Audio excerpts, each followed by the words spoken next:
Howdy guys, it's Joe here. Today I'm going to be telling you guys what, at least in my own opinion, are going to be the most underrated picks for Overwatch Season 5 that are actually pretty strong, that I overall haven't been seeing way too much and have been hearing a little bit of chatter about, but not way too much. And I feel like the general community, I don't feel like they really think these guys are that great in general, but I feel like they're actually doing really well in a lot of games and are a good choice to pick up. Now, with that said, of course, this is talking about Season 5, which is essentially just the meta we have right now. Nothing really is changing. I guess we're having a bit of a Hanzo buff. Other than that, though, there's not going to be much changes for Season 5, and it's actually happening in less than a week, so these can really prepare you for what's going to be happening when that season does come out.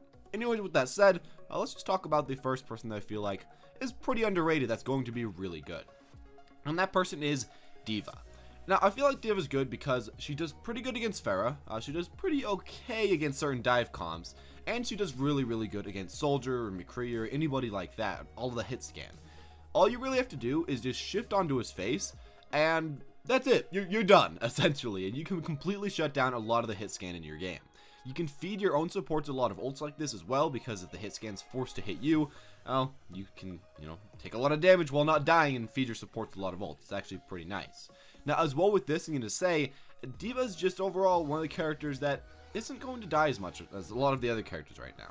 Now, I know Winston is slightly tanky, and I know that Zarya can do okay, but I feel like as far as tanks go, Deva's actually the one that's going to be living for a little bit longer than the other ones.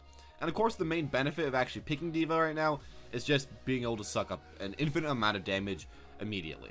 I feel like this is nice against a lot of the combo ults that we see right now. Of course, you can suck up a Zarya ult. Of course, you can suck up Pharah ults. Of course, you can suck up Hanzo ults. You can suck up, of course, McCree ults. And you can suck up a lot of different kind of ults.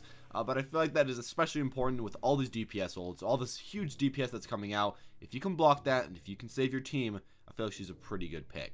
Now, I'm not sure if you want to go with her solo tank. It's a little bit awkward. You can try to do it. Personally, I prefer to. But even with solo tank, if you play a middle of the way dive comp with like a Pharah, it's a little bit awkward, but it does work. And I feel like she can be a good pick. They can actually win you a lot of games, especially because people aren't really ready for her.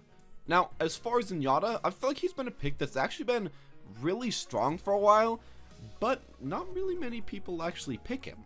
Now, I don't know exactly why this is. Maybe it's because people are really kind of afraid of running him in dive comps or against dive comps, which I guess does kind of make sense. He doesn't have way too much self-peel. And I don't know, maybe people just aren't really used to playing Zenyatta, as he is a little bit awkward and we haven't really been seeing him for way too long. But as far as it is right now, Zenyatta's actually doing really well. And I'd say she's pretty much on the equal grounds with Ana, which of course is something that's not hard to do, honestly. His damage boost is something that no one else can really do, and it makes so that if you're dive comping and you actually have any communication, your dive comp is simply going to be better than the enemies because, well, you can damage boost someone and kill them faster than the enemies can kill you. As well with this, of course, being able to heal your teammates from essentially infinite range, not exactly infinite, but from a very long range on these dive comp people, lets them get to the back line and essentially lets your teammates just continue to womp without dying, at least for a few seconds. As well, I really like playing Zenyatta with Pharah. If you have a Pharah Mercy, and then also Zenyatta happens to heal Pharah sometimes, when she's really going ham, she's really not going to die unless she's one-shot. And what's great about that is that she can just maul through the back line. Now, of course, this isn't always the best idea. Of course, you do want to be healing your whole team. But if the enemy's team is really north of Pharah, and they keep trying to take her down as fast as possible, and you're healing her along with a Mercy, she's pretty much unkillable unless they all hit all their abilities or all their attacks at the same time. Yeah, that's pretty ridiculous. Overall, I feel like he's a strong pick right now. Of course, very nice ultimate as well to counter all these DPS ultimates. And if you want to pick up a support that I don't feel like a lot of people are really ready for, and as well if you want to pick up support that I feel like can personally carry a lot of games with a lot of picks and with a lot of callouts and with a lot of nice ultimates that counter all the enemies' ultimates, he's really a great pick that definitely can win you a lot of games. Especially if you're bored of playing Ana, I'd really recommend him. And finally, for the character that I thought I wouldn't be saying this about, we got Sombra. And I'm gonna say in general, Sombra defense. Sombra can do okay on offense, but I don't really feel like she's way too strong on that. I'm not gonna say that she's terrible, but in my opinion, she's a lot better on defense. Now, the main factor for this is the health packs, and of course, the counter initiation ultimate. Now, she can initiate with her ultimate, but I feel like personally, when the enemies blow like 1 or 2 ultimates, Sombra jumps down there, counters with her own ultimate, and then your teammates can blow 1 or 2 ultimates and win the team fight.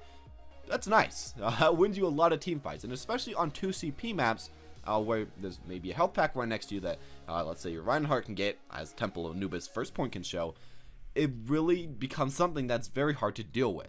Sombra can essentially make your team a lot harder to kill, makes it so that the enemy team can't actually ultimate very well, and you're going to be able to get a lot more nice counter engages than they're going to be able to get engages.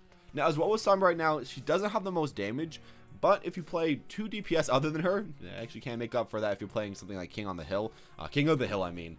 And as well with this, even if you're only playing 2 DPS with Sombra as one of the DPS, if you have someone like a Pharaoh or you have someone like a Soldier, they honestly do enough damage, at least right now, if the enemies aren't 100% countering them, that you should be fine.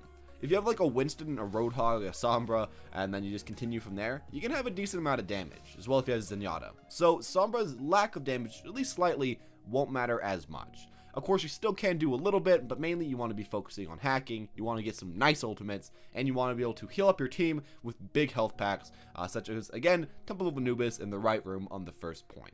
Overall, I feel like she's a lot stronger than a lot of people are thinking. Maybe not in every single situation. She's definitely not a pick where you want to pick her 100% of the time.